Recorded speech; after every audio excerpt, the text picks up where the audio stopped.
এবার বাংলাদেশ মায়ানমার সীমান্তের যুদ্ধে তামামা বেজে উঠেছে। আরাকান আর্মি একের পর এক এলাকায় মায়ানমারের জান্তা বাহিনীকে হটিয়ে নিজেদের নিয়ন্ত্রণে প্রতিষ্ঠা করেছে। সীমান্তের ওপারে উত্তপ্ত পরিস্থিতি দেখলে বোঝা যায় বাংলাদেশ কি সত্যিই নিরাপদ।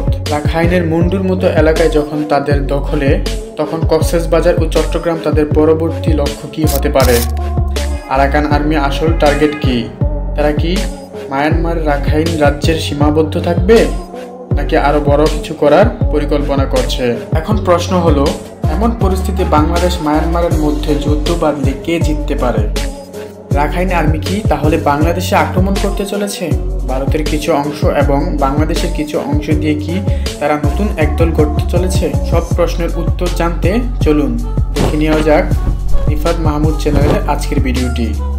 প্রথমে আমাদের জানতে হবে আরাকান আর্মি আসলে কারা এবং আমাদের জন্য কতটা হুমকি স্বরূপ হতে পারে।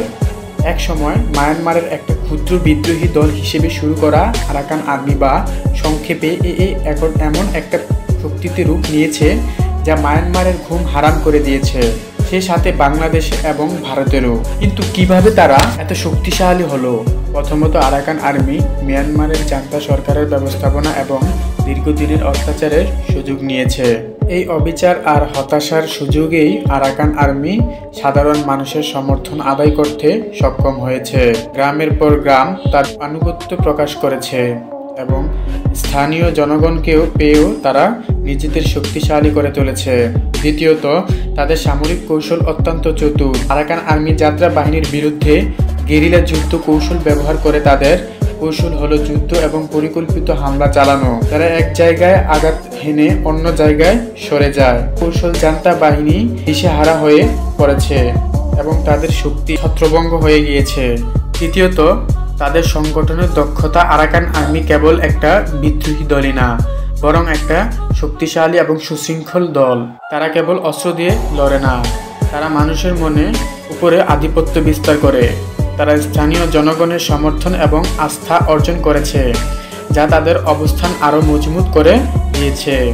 মানসিক লড়াই তাদের শক্তির একটা উৎস।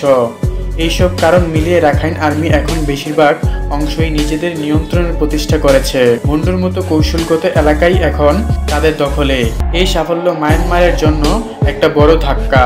কিন্তু প্রশ্ন হলো, তাদের এই ক্ষমতা কি রাখাইন রাজ্যের মধ্যে সীমাবদ্ধ থাকবে, নাকি তারা আরো বড় কিছু করার পরিকল্পনা করছে? আরেকটি প্রশ্ন হলো, তারা কি বাংলাদেশের কক্সবাজার এবং চট্টগ্রামের দিকে আগাতে পারে? এই উত্তেজনার পরিণতি কি হতে পারে? সব প্রশ্নের উত্তর জানতে আমাদের আরো গভীরে যেতে হবে। বাংলাদেশ মায়ানমারের উত্তেজনা একদল চরণে পৌঁছেছে। রাখাইন রাজ্যের আরাকান আর্মি এবং মিয়ানমারের জান্তা বাহিনীর সঙ্গে সংঘর্ষ আরো তীব্র হচ্ছে। আরাকান আর্মি ইতিমধ্যে মুন্ডুর মতো কৌশলগত এলাকাগুলো দখল করেছে, যা বাংলাদেশের সীমান্ত থেকে কয়েক কিলোমিটার দূরে। এমন একটি পরিস্থিতি তৈরি হয়েছে যেখানে মোটরশিল বিস্ফোরণের শব্দ বাংলাদেশের ভেতরে পর্যন্ত পৌঁছায় যাচ্ছে। বেশ কিছু মোটর বাংলাদেশের সীমান্তে পড়েছে, অনেক ক্ষেত্রে বিস্ফোরিত হয়েছে। এই ঘটনাগুলো মানুষের ভেতরে চরম উদ্বেগ তৈরি করেছে। সর্বশেষ তথ্য অনুযায়ী আরাকান আর্মি মিয়ানমারের মুন্ডু শহর সহ সীমান্তবর্তী কিছু কৌশলগত এলাকা দখল করেছে। এলাকাগুলো বাংলাদেশের সীমান্তে একেবারে কাছাকাছি, যা সীমান্তবর্তী এলাকা মানুষের মধ্যে উদ্বেগ সৃষ্টি করেছে। তবে গুরুত্বপূর্ণ বিষয় হলো, আরাকান আর্মি বাংলাদেশের ভেতরে কোনো আক্রমণ চালায়নি। আর্মির আক্রমণ এখন পর্যন্ত মিয়ানমারের মধ্যে সীমাবদ্ধ। প্রতিবেশী দলগুলো ভূখণ্ডে তাদের কোনো আগ্রাসনের প্রমাণ পাওয়া যায়নি। তবুও সীমান্তবর্তী দেশগুলো এবং তাদের নজরদারি কোনো ঘাটতি রাখে না। আপনার কি মনে হয়, আরাকান আর্মি কি বাংলাদেশ বা ভারতের দিকে কোনো অনুপ্রবেশ এর চেষ্টা করবে?